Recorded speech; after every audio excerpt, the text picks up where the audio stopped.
Dans ce 6e chapitre, nous allons parler de l'éditeur de texte. Alors nous en avons en effet désormais presque fini avec la théorie et les définitions, et les chapitres qui vont suivre vont être l'occasion pour nous de commencer à pratiquer en codant en HTML et en CSS.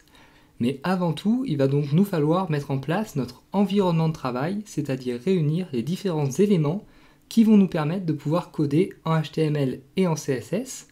Et alors sur ce point, ça va être très simple, car pour coder en HTML et en CSS, nous n'allons avoir besoin que d'un éditeur de texte.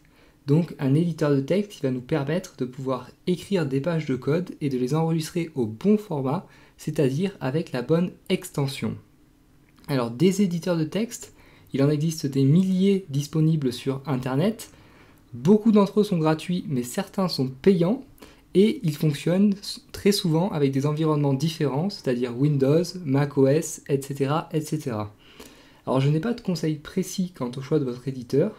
Je vous recommande simplement d'en télécharger un gratuit car ce sera largement suffisant. Moi-même j'utilise un éditeur de texte gratuit et un qui a également déjà fait ses preuves, donc un qui est suffisamment connu et qui dispose de suffisamment de fonctionnalités pour vous permettre de coder dans de bonnes dispositions.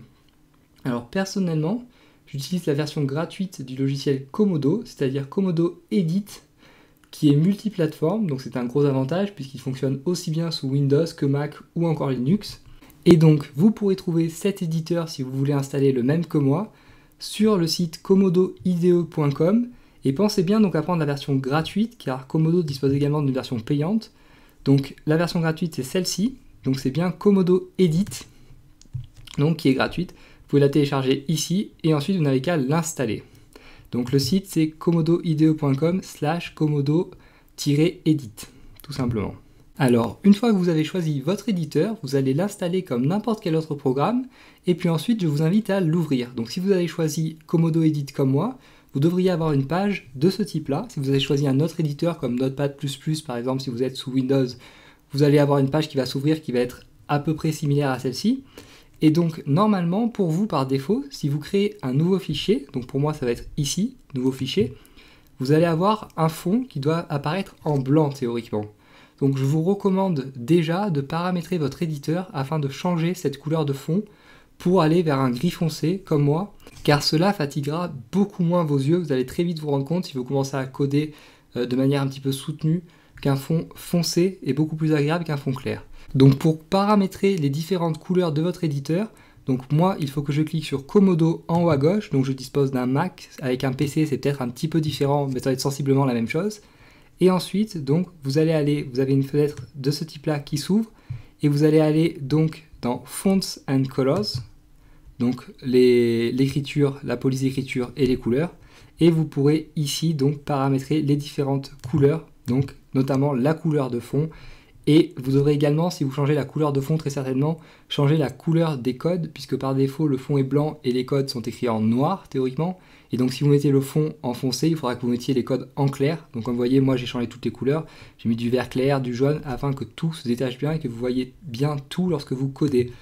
Alors, faites l'effort de faire ceci, donc de paramétrer votre éditeur avec donc des couleurs qui sont cohérentes, car c'est vraiment une chose qui a de l'impact lorsqu'on commence à coder régulièrement et de façon assez continue. Donc voilà tout ce que j'avais à vous dire sur l'éditeur de texte. Donc deux choses. La première déjà, d'en choisir un gratuit de préférence. Selon moi, c'est la meilleure solution. Et la seconde chose, donc d'en choisir un assez connu et qui propose assez de fonctionnalités pour vous permettre de coder dans de bonnes dispositions. Donc maintenant, je vais vous parler d'une chose un petit peu différente de l'éditeur. Donc je vais vous parler de sites qui permettent de visualiser son code en direct.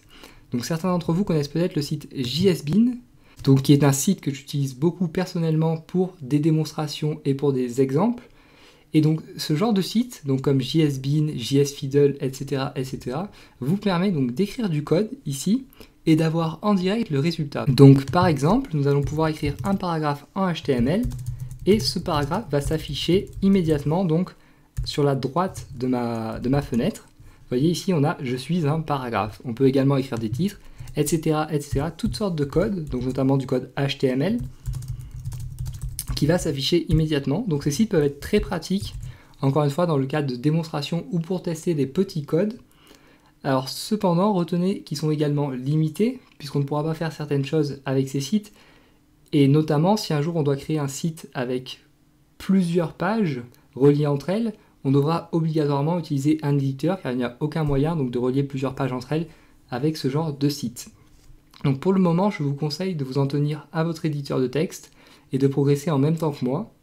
Et vous utiliserez JSBean de votre côté si vous le souhaitez, mais pour le moment, véritablement, essayez de travailler avec votre éditeur de texte, car pour un débutant, je pense que c'est la meilleure façon de comprendre les codes que l'on crée et de progresser. Et donc voilà tout pour cette première partie un petit peu d'introduction à ce cours.